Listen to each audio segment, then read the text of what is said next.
Locked in on a Monday after the weekend from the nosebleeds on a Monday again. Back at you, Kofer, Zach Dorosic. Again, have no idea which way he's on, which side he's on, but he's on one of them. We'll get it down one day. Yeah, We'll get it eventually down figure one it day. out. We'll get it down one day. Anyways, weekend, fun, hoops. Weekend, obviously Super Bowl happened last night. We don't give a damn. It is now officially, fully basketball season, and we're here for it. Got y'all covered, top to bottom, all the time. Don't even bring up the Super Bowl this episode. I swear to God, I'll punch you through the screen, Zach. Anyways, Zach, how was your weekend? I mean, it was a great weekend. Like yesterday really capped it off. I mean, I know you said don't mention the Super Bowl, but we had a great Super Bowl watch party. We did have a great Super Bowl watch party. It was a very enjoyable experience. Yeah, I mean, but with football being over, baseball fans like to say it's our turn, but they're gonna have that in July. It's our turn. It's always basketball season around here. Mm-hmm. Ball don't stop, grind don't stop.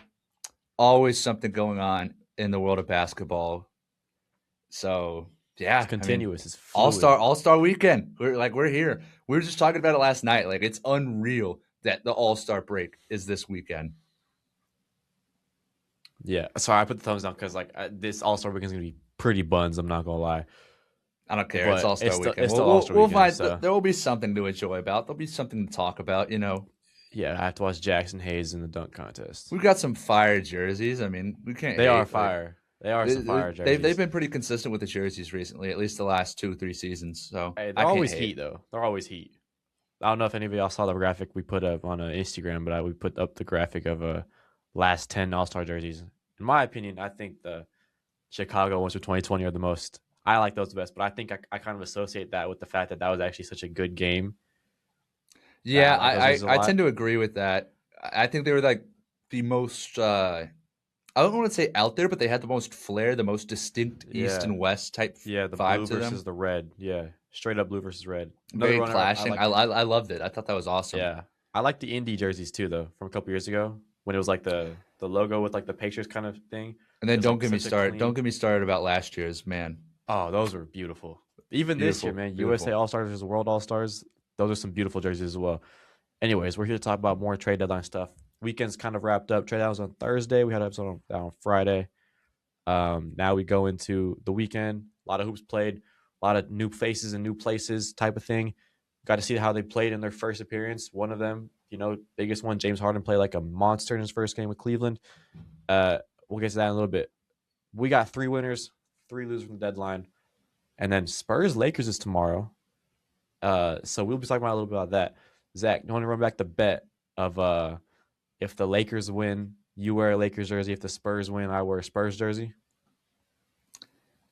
I'm going to say no, but I'll give you reasoning why. Oh, my. Because the two times that we didn't run that bet, we won. I'm a very superstitious guy. You might know.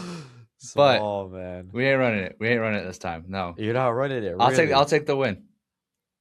Okay, fine. What if they still lose? Then they still lose. It's destined to happen. I don't care. I'm very superstitious, and I buy into superstition, like that superstition. All right, fine. Fair enough. All right, that's fair. Okay, I'll say this: if the Spurs will not wear my Spurs hat, fine. Anyways, 3 winners. Zach, kick us off this episode. Your first winner. Go ahead. Yeah, I kind of like both of our lists because we had a bit of contrast. There was a contrast in the style of winners and losers we picked. For example, with me, as you're going to see in this first one, I picked teams that just overall came away with a better outlook going forward. And to me, the first team on my list that fits is the Memphis Grizzlies. Now, one might not think of you might not think of them as winners trading a DPOY talent, trading an all-star talent in Jaren Jackson Jr. But you really have to look at the direction they're going in now. They're building around a young core of Zach Edey and Cedric Coward and Jalen Wells. Like they have a lot of good pieces on the team, but they just were never going to get over the hump with John and Trip J at this point. So to blow it up and to commit to a rebuild, I really like this move for the Grizzlies. I like what the pieces they got in return. I like Walter Clayton Jr. I mean, Taylor Hendricks has been bad in the NBA up to this point, but maybe they can salvage what people saw there pre-draft. They got 3 firsts in that deal, I believe, as well. So I think the future's bright for the Grizzlies. It's all depends on how much they get for Ja, what they get for Ja. I hope they don't have to just straight outright cut Ja. That would be awful. But I kind of worry that that might be the direction it's headed in. But yeah, Grizzlies first winner, big Yeah, winners. yeah, I like that. I like the fact that you talked about how like this is a team that going forward has a lot of good pieces going for them, and how their future outlook now is a lot clearer than it was going into the deadline, especially when you had Ja, who's obviously you just says is still there, but you trade Jaren Jackson Jr., get a good haul for him, and then now what you do with Ja in the offseason, you can get another good haul, and then kind of erase that memory from your past and then go forward. Um, my number one team from this deadline, I think, is a pretty consensus top team that won this deadline. Cleveland Cavaliers. They got James Harden in that trade for Darius Garland with the Clippers. In his debut, he had 8 assists. Now I want to just say some stats that I took myself. We talked about it on Friday when I said we saw what James Harden did with the Vita Zubac and turned him into a, you know, top center in the league, and now he's in Indiana for the price that they got. And what he can do with Jarrett Allen is something that he can like similarly do that he did with Zubac. In his debut, Harden had 8 assists. 6 of those were to Jarrett Allen. 7 of those were in the pick and roll. And just an elite pick and roll duo right there. You have Harden, who is one of the best pick and roll players we've ever seen in NBA history, go at it with one of the premier centers in this league now.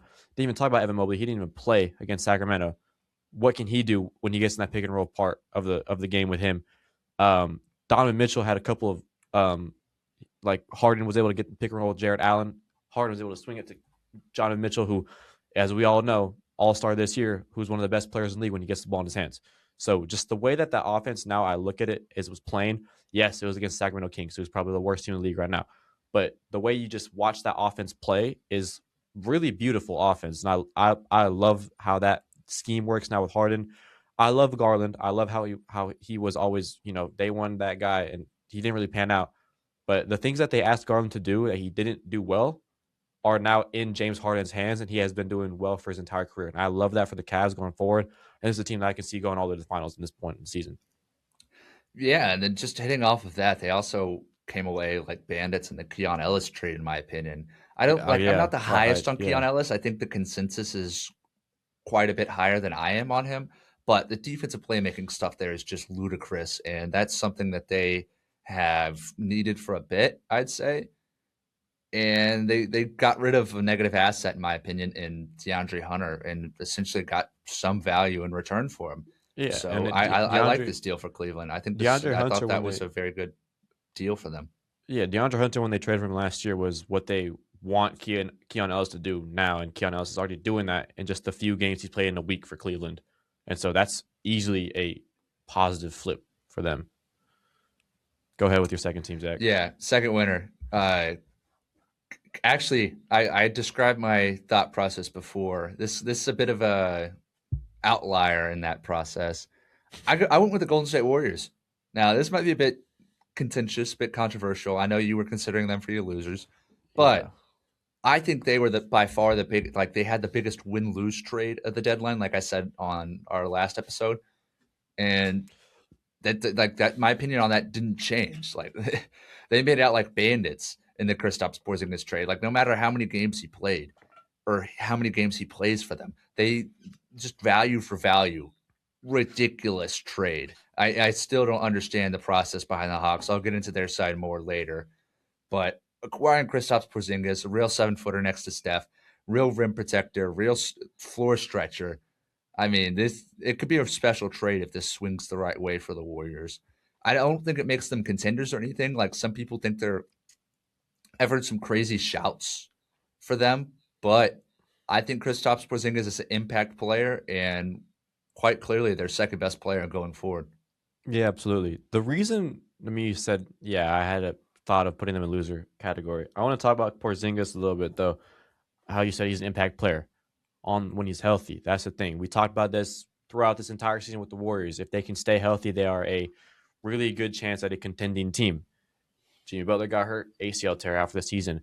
Kristaps Porzingis has been spontaneous this season. We don't know what his health going forward is and if he can even stay healthy for the rest of the season. We're only now at 25 games left of the season at this point, 22, 25 games left about. All-Star break is kind of that gauge. If he can play 80% of those games down the stretch, this is a insanely good deal for them.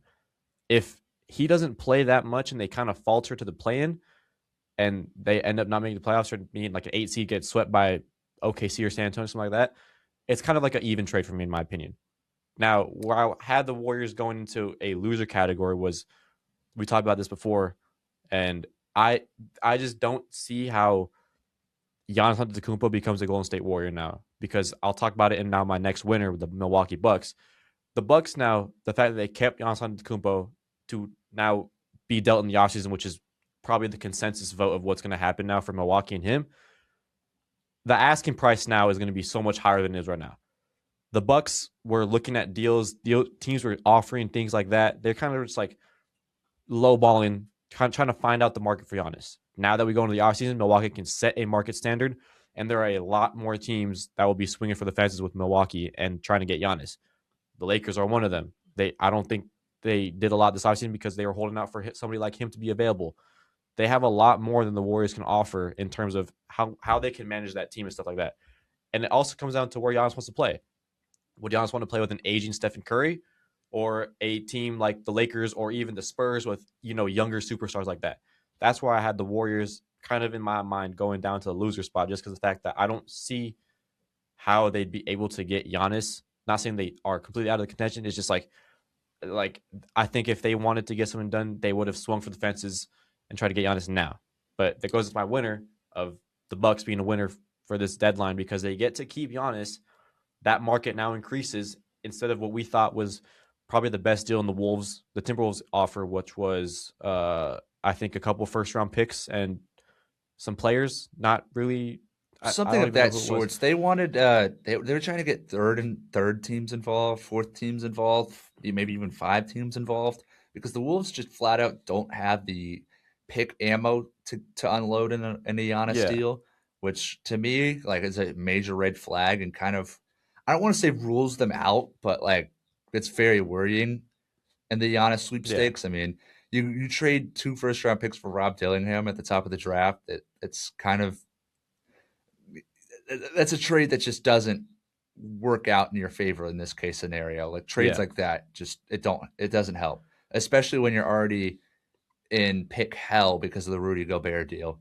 But going into the Bucks aspect of this, I completely agree with the Bucks as winners here. I think it would have been ridiculous. I think it would have been dumb. I think it would have been stupid. Every adjective you could have used, it would have been dumb, flat out, to trade Giannis Antetokounmpo before the trade deadline. I mean, we saw what the Mavs did last offseason or last trade deadline, trading Luka Doncic without any sort of sweepstakes, just giving him to the first bidder, not giving him to the highest bidder. And that's how you end up in a place like where the Mavs are right now. Granted, I'm not saying Milwaukee's going to get bailed out by Adam Silver and the lottery gods and given Cooper Flagg or some generational prospect, but it would have been bad process to trade him by the deadline. And I am completely with the fact that Giannis should be moved in the offseason. Yeah, I think one aspect of it that we didn't even mention yet is that the part of the winner is you have Giannis Antetokounmpo's name still on your roster sheet, which for any team is a plus, no matter if he wants to go or not. Last week we talked about how the Bucks have now a high draft because they own their pick. They're not doing so well this season. They're going to be a lottery team. What if that pick jumps up? In our mock draft, their pick jumped up to pick 5. Does that give some impetus for Giannis to stay? We don't know. What if that happens where he's like, I like the direction of this team. You guys have a young guy coming in now. We had Kingston and Flemings going to them, which is a great pairing for those two. If they can spend some money for here and there to get more pieces around them, does he want to stay? And that's an easy win for the Bucks. You don't give him away. Who is a top 3 player in the league? You don't give away that guy. And now you still have him. You still got to figure out what you want to do. And if he doesn't want to go, then you get a whole haul with your next pick coming in and whatever market price he's going to be at, which is going to be one of the highest we've ever seen, I think, in league history. But yeah, going into your third winner. Third winner? Okay. Bet. This one might stray the most away from what most people would think. And that's the Chicago Bulls. I mean, we talk a lot about the Chicago Bulls on this podcast. Shout out Wyatt Beaumire. Shout Ko for ARI, I guess. But I guess, damn. but I feel like the Chicago Bulls finally did it. They finally picked a direction. I can't speak enough about how great this is for the Bulls. I mean, I was just looking at cleaning the glass today. I texted Wyatt about it. 30th in the league in net rating over the last 2 weeks. I believe they're 1-7, 1-6.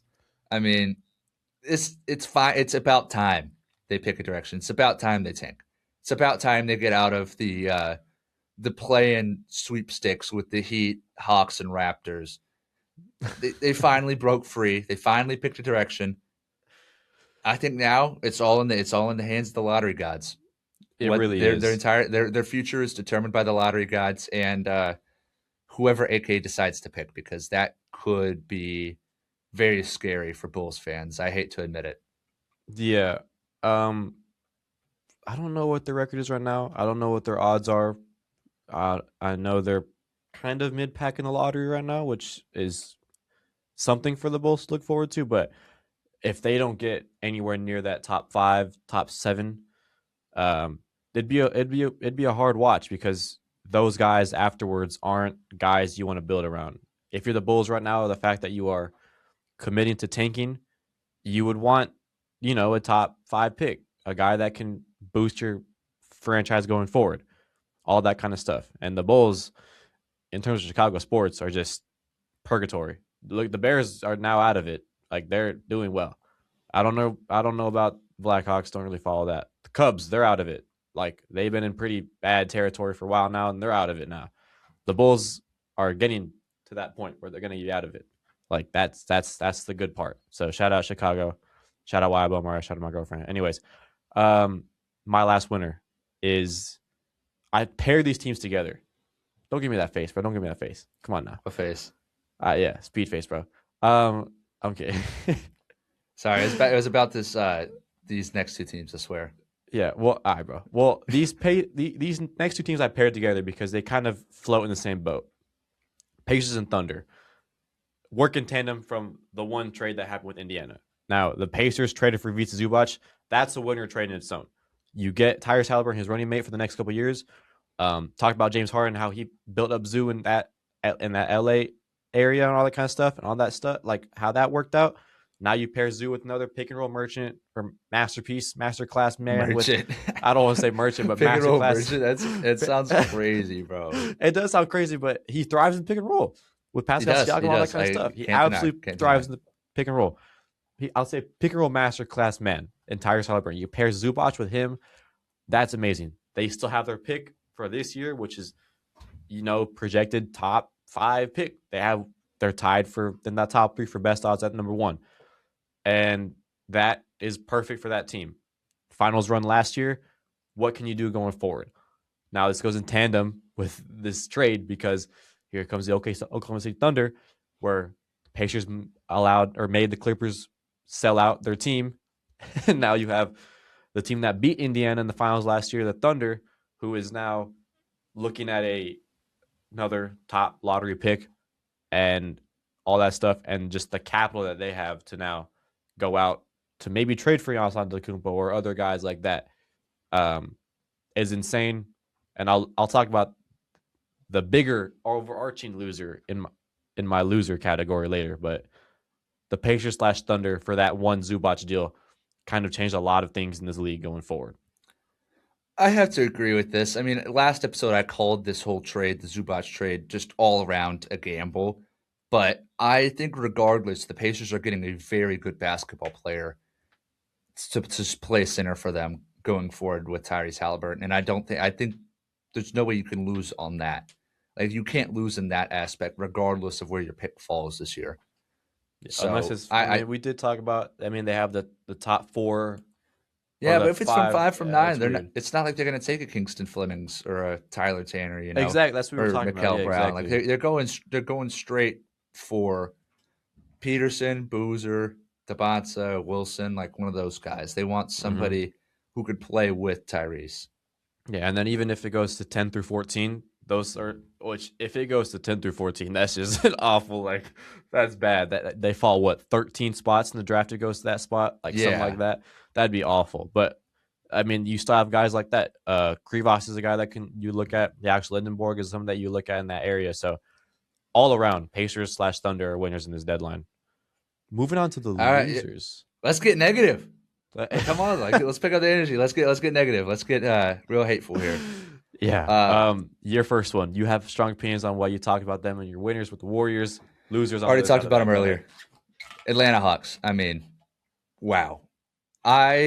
This offseason, the Hawks were. I want to say they were my winners of the offseason. I was between them and Houston. I thought they did Eastern Conference Finals. I did. I thought they made out like bandits this offseason. I thought they had an incredible offseason. I thought they finally turned the corner as a franchise. Like I thought Onsi had a incredible process this entire offseason. And yet here we are. They've got the 14th pick right now, which is going to the Spurs regardless. And they're sellers at the deadline. Like, not only are they sellers, they're not getting good players in return. They traded Luke Kennard for Gabe Vincent. Granted, they got some assets in that deal. You can never hate assets, but still, like, what's the process there? Are you just completely punting the season, like since you traded Trey? Like, I think that has to be assumed. I mean, Kuminga, if he is in Atlanta for more than 1 year, I think it's just a disaster from the front office.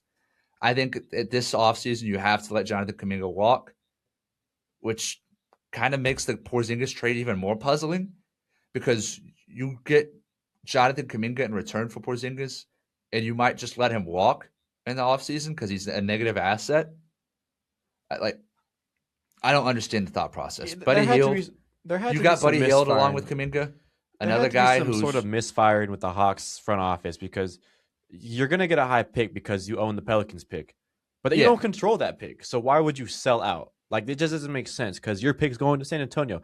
It's almost like what we thought with the Wizards, where we're like, yo, sell out, sit your players, tank for the season because you're going to get a high draft pick. That's not the case in Atlanta. They're getting a high pick, but not because of their own actions. Well, kind of actions, but like not because their own players are not playing. All that kind of stuff. You know what I mean? There had to be some sort of misfiring going on in Atlanta's front office that like it just doesn't add up. Nothing of it adds up. To me, it's just screaming that they want flexibility in the offseason. A lot of these guys that they traded for are on expirings. I want to say CJ McCollum has 2 years left on his deal. He has 2 years left on his deal. Kuminga's a free agent. I imagine Buddy Hield's going to get bought out. Buddy Hield's a free agent next year. Yeah. Gabe Vincent, how many more years do you have left? You should know this like the back of your hands.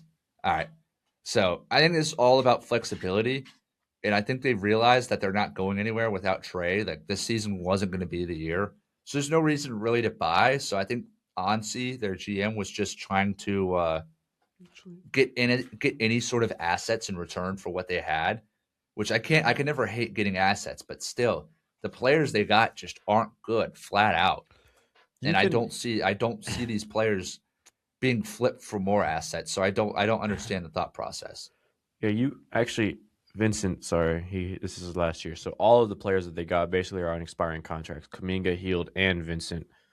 You said you don't hate ever getting assets. However, when the assets you get are those assets, that's just Hield's actually on 2 more years of his contract, so he's probably gonna get bought out by something like that. Exactly. Anyways, it does not matter. The assets you got in return for Porzingis and everything else is Luke Kennard is just abysmal. Abysmal. I mean, they traded Feet Crazy too. Don't forget about that. They traded Feet Crazy. Yeah, like they literally just sold everybody for flexibility. But what are you gonna do in the offseason? The only real piece that you're gonna get in the offseason probably is your draft pick, which is New Orleans is. But like, what are you really gonna do? Like, well, other than that, with the cap flexibility they have, I do think the Hawks would be a very interesting option for Giannis. But what is the Bucks' asking price going to be? If the Hawks get a top 3 pick, is that going to be required in the trade for Giannis? Because I feel like the Hawks would probably be hesitant to give that up because seeing as they don't have a real point guard right now. Exactly. But it's also the fact that, like, would Giannis want to go to Atlanta? Like, who is he? There's Jalen Johnson. Yeah, absolutely. But I feel like Alexander Walker. I feel like Giannis would much rather play with a point guard star that has a I skill guess set of that's Jalen fair. Johnson rather than a big guy, because that doesn't work in a pick and roll situation that Giannis would thrive in with somebody like a Jalen Brunson or a Luka Doncic. Like that doesn't really like. I don't think that would entice him. I think Milwaukee would absolutely listen to his wants for any trade that he would want. You know what I mean? I don't I think Atlanta would do agree, and I agree with that. I just think the Hawks. it. Yeah, absolutely be We've talked interesting. about Yeah. flexibility. I think that's the flexibility they kind of want. Granted, they don't own their own picks for the next 3 years still, including this year, so Mm-hmm. it's a bit messy there. But Yeah. I don't like this process flat out. I think it's bad process, and I think they could have maximized their assets in a better way. Yeah, absolutely. They definitely could have gotten a lot more for Porzingis from Golden State as well. I feel like they definitely could have asked for something more than just two players straight up, which is just awful. But anyways, moving on. Other loser of the deadline. Back to back loser champions of the deadline, the Dallas Mavericks. Give it up to them. Give it up to Dallas. Back to back reigning champions. Dallas Mavericks are back here again. Somehow I want to say they topped last year. Like genuinely, they topped last year. At least last year, they looked like they were going to do something after it. They got Anthony Davis. They had Kyrie, who was still there, who was healthy at least. Klay Thompson was decent enough, kind of. Gafford, Lively, lottery pick. They got Cooper Flag going into next season. They were looking good. This time around, y'all done messed up. The guy you traded Luka Doncic for and Anthony Davis is gone now. You got an aging Chris Middleton. What was the trade? We were looking at this last week. A whole bunch of nothing. I'll tell you that much. A whole bunch of nothing outside of Chris Middleton, a couple draft picks. Like, the loser part of it is, I saw it somewhere. It was you gave up Jalen Brunson for nothing and Luka Doncic for now Chris Middleton. Basically, that's what you got. It's loser mentality. Cooper Flag is there, and you want to build a team around him. There's no team anymore.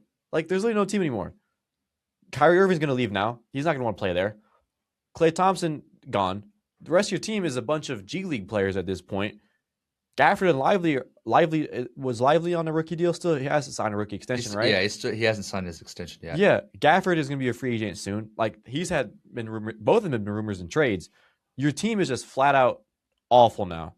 You own your pick this year, which is the only thing looking up for you. And if Adam Silver wants to bless you with another top one pick, then yeah, maybe it's okay. But then you're still really young, no future outlook for like a couple years at least, even though Cooper Flag is amazing, rookie of the year candidate, yes. But he's only going to be so young for so little time. Like, he's gonna have time to, he needs time to grow still.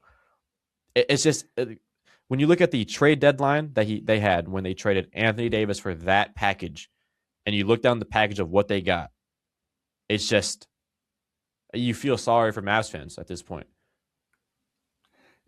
I absolutely I agree with this. Yet, there's one caveat. We could come out here looking like absolute idiots if the Mavs get a top 3 pick. Like that's the one thing. Bro, it's the same thing. You shouldn't. I feel like you shouldn't make a bad deal like that, the AD trade, with your entire basis of winning or moving forward. Being that you're gonna win the draft lottery, you're gonna do well in the draft lottery. I think that's not necessarily bad process, but it isn't great process. It's one You of the should biggest always at gambles you least can try to take. get some value in return for AD, and I feel like they just didn't really get anything of note or anything of interest in return I wanna for AD. What was it? Yeah. Chris Middleton, AJ Johnson, Tyus Jones, Bagley, 2 first-round picks and 3 second-round picks. And we talked about those first-round picks where There's the like only one that's other- interesting. This year's OKC's pick, which is glorified second-round pick. And then the only other one was the Golden State pick in 2030, which possibly has big implications because Golden State's not going to have Curry at that point. We don't know who's going to be on that team. Yeah, I mean that could be a very that interesting could be a really good pick. But outside of that, it got nothing, and I don't think you can label them winners for getting nothing for Anthony Davis. I mean that's a bad trade. That's bad. Bad process. Exactly. But hey, we absolutely could be here when the draft lottery kicks off. We're back at home. We'll be here talking about it, and we'll be like, "Oh wow, they got another top 3 pick." But it's not going to play out Fortune for another favors couple of the years bold. still. Genuinely, yeah. But still, Nico Harrison. even if they get a top 3 pick, they're not going to be a a good team until a couple years down the road after that. Still, you still need to build around that core of young players, and the Mavericks clearly have not shown capability of doing that. They have not. So losers. Anyways, your second team, loser. Zach, go ahead. I'm actually going to group my last two teams together because they're both losers for similar reasons. And even then, I feel like I'm being a bit harsh on both these teams, but I have the Houston Rockets and the San Antonio Spurs. Now, granted, it might sound crazy that the Spurs are here, or even the Rockets, but you got to hear me out. Yeah. Both these teams didn't do anything at the trade deadline. Now, I'll get into Houston first. Houston, I feel some type of way about this because the Rockets are kind of in hell right now with cap space. Like they would have had to have moved some good players to get a point guard or get real ball handling. And right now, I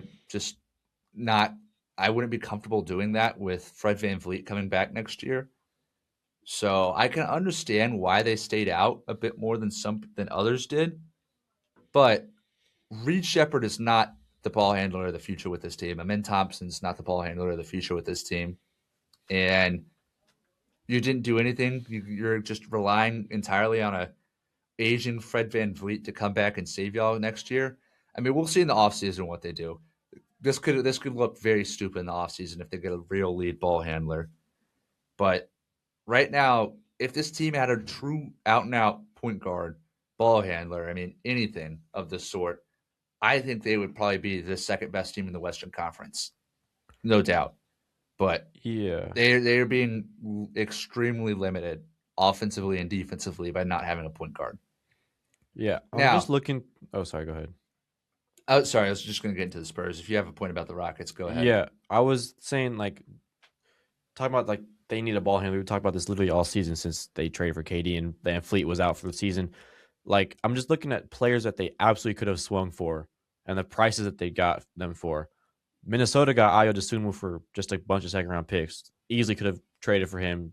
That's another, not maybe primary ball handler or really up there ball handler, but ball handler for your team.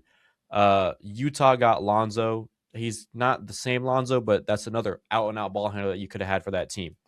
At even another you could have traded for Chris Paul, something, some sort of ball handler that you could have gotten anywhere. Is just I agree with that sentiment. You could have gotten somebody for something. You could have gotten somebody on a smaller deal like Chris Paul. You could have gotten Kobe White, anybody. These aren't top. I don't love a lot of these fits that you're naming, but they would have been somebody. They would have been somebody. Yeah. A holdover, you could say. But going into the Spurs, I struggle to put the Spurs here. I'm gonna be honest. Because I feel like I'm being overly harsh as a fan and enjoyer of the team. But to have the season that you're having right now be inches away from the OKC Thunder, right now the Spurs are 3 games back of the 1 seed and of the Thunder, and they just didn't do anything. And I feel like the Spurs have quite glaring holes on the roster, especially at the 4 position. Granted, Spurs should get a lottery pick from the Hawks this year. That should be addressed there. But right now, there's nothing there. And you have expiring contracts in Jeremy Sohan and Kelly Olynyk who aren't playing minutes, who are going to be gone in the offseason and aren't contributing to this team. Something should have been done at the bare minimum. I know they were in talks to get Gershon Yabusele. They didn't make that deal because he has a player option next year, which he'll probably pick up with his recent run of play. But that would have been a move. That would have been something. Jose Alvarado basically went for scraps. He's not a 4 now. He's not necessarily what the Spurs need, but the Spurs were in on him and Keon Ellis. And both of those players essentially went for scraps. And the Spurs did nothing there. There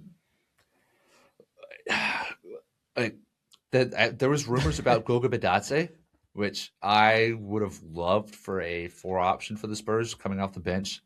I mean, who knows, even starting in some cases, maybe spot starts. But it just never worked out. And I feel like this team in this league, I feel like you can't be stagnant.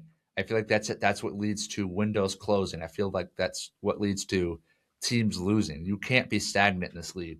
You always have to be proactive. If you're not proactive, this league is going to pass you up and pass you by. And that sounds crazy to say for a team that's absolutely exceeding expectations right now in the second seed in the West, but to not do anything to me is unacceptable.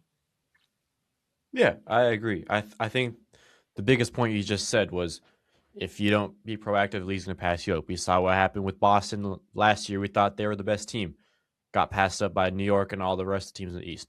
This year, the team to beat is OKC still, but they haven't been playing the greatest basketball. They're like target on their back, getting passed up a little bit. You know, they're what we thought was an unstoppable offense and defense was being exposed by the Spurs in 4 games out of 5 this season already. You know what I mean? Um, Teams like that need to be proactive, and that's the fact. The Spurs, yeah, absolutely, they're having this is their first season where they're putting it all together and they have a good shot at contention. But it doesn't mean you stop being proactive. Like you continue to do the things that you need to do, make the moves you need to make, and for them not to do anything where there's a bunch of things that they could have done is in. I mean, I put yourself in I'll put myself in your shoes as if you're if I was a Spurs fan. It's just disappointing to see, I guess, as a fan, which I 100% agree. And so yeah. My last two. Oh, you have anything else? No, that's it. I kind of got off my little rant there, but Yeah. go ahead. Go into yours. My last two losers aren't teams. Pretty simply, the league lost its deadline because of the fact that the Clippers are not selling out. I just talked about be proactive. The Thunder are indirectly being proactive, I guess, or they were proactive in the past 6 years ago. Yeah, they're proactive 6 years ago, 7 years ago. 2019 was when they traded for Shea. 7 years ago, yeah, 6 or 7 years ago, something like that. They were proactive at that point, and now look at them now, reaping the benefits of that. And the league should be scared. Defending champions getting a top 5 possible pick is insanely immense, no matter where it falls. Actually, lottery pick. Either they use that pick to trade for somebody, or that's just another asset on their lineup and their roster going forward that they don't have to pay for a couple of years now. Insane. Whatever. League loss with that. It's just simple. Everybody's been talking about it since the Clippers were bad to start the season, and it looked like we were out the mud. It looked like we had a chance that the Clippers weren't going to be bad, and then they just sold their soul to Cleveland, whatever, and the Midwest and Indiana. My other loser is I put Cade Cunningham, but really just the Detroit Pistons in general. Top seed in the East. Again, be proactive. Yeah, you're exceeding expectations like crazy right now, and you're the one seed in the East. Both of our number one teams in our power rankings for 4 straight weeks now. Yes, you are doing amazing work as a team right now. Cade Cunningham, brother, I'm sorry, though. You have been amazing this season, and you are going to continue to be amazing. But how sustainable is that with the fact that you don't have another offensive engine around you? Your next best offensive player is Tobias Harris, who is 34 now, 35. Like, you could have gotten something to alleviate the load off Cade Cunningham in this regular season where, yeah, they're the best team in the league. But teams burn out. Players burn out after going through all of this usage rate. He's, I think, top 10 in usage this season, which is not surprising at all with the numbers he's putting up. Almost average triple-double, MVP case, like all that stuff. Yeah, absolutely. He's doing amazing work. And his offensive engine for this team is what's keeping them afloat. But when you get to the playoff time, man, that's iffy. Yeah, the East is weak, but Boston's still a threat. New York is now becoming a threat. Cleveland, we talked about, is now a huge threat. Where is that? Are you going to continue to produce, which I have complete faith in him to do? But time after time again in this league's history, we've seen offensive engines and teams number ones where there's no other option burn out in the playoffs. And so for that, Detroit's a loser. Cade Cunningham's a loser because I don't want his legs to get swept under him. Yeah, I think Kevin Huerter's a decent player, but I wish they would have added a real shooting option. Like I think Io would have been would have been absolutely cool for Detroit, especially with the clip that he's shooting this year, and the fact that he can take the ball out of his hand too. Yeah, I don't know how sustainable. I don't know how sustainable Io's production is, but right now he's producing, and I don't see why Detroit wouldn't look into that. Now look with Kevin Herter. He's a high 3-point attempt guy, but he's only hitting 31% this season, and that's just not going to cut it. The Pistons desperately need spacing, and I think Kevin Herter will help the spacing, but I don't think he's going to help the spacing enough, if that makes sense. Yeah, So I I get mean, your point, and I do absolutely feel for Cade Cunningham because windows, as in any league in sports, windows close fast. So you want to capitalize at every moment. Teams catch up fast. You have to capitalize. yeah, I mean, you talk about how they got Herter, and Lakers fan here talking, hey, we got Luke Kennard for Gabe Vincent, second round pick. Luke Kennard, if he went to Detroit, would be lethal.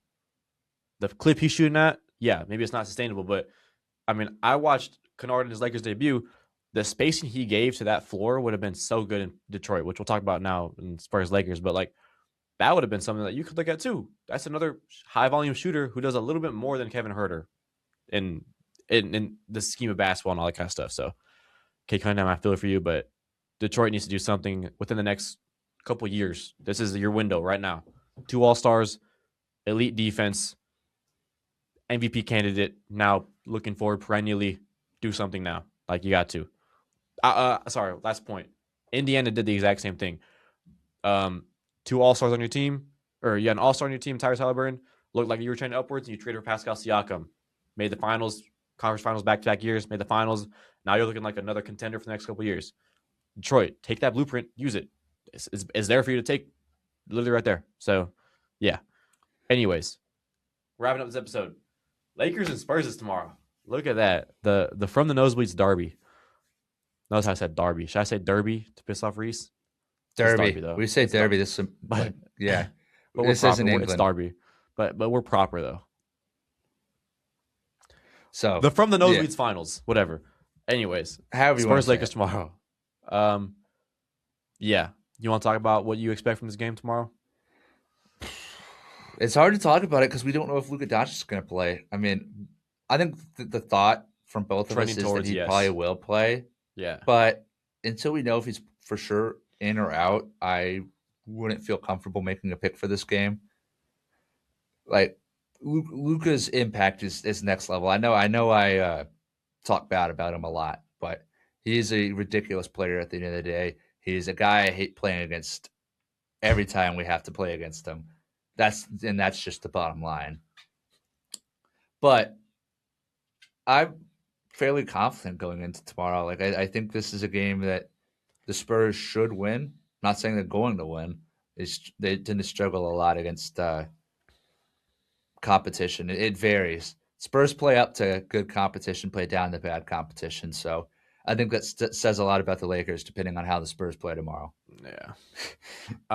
My expectation is I think the Lakers are going to do decent, no matter if they have Luka or not. I'm hoping he does play because we haven't seen a Lakers-Spurs matchup fully healthy for either team this season yet. First matchup, LeBron and Fox wasn't playing.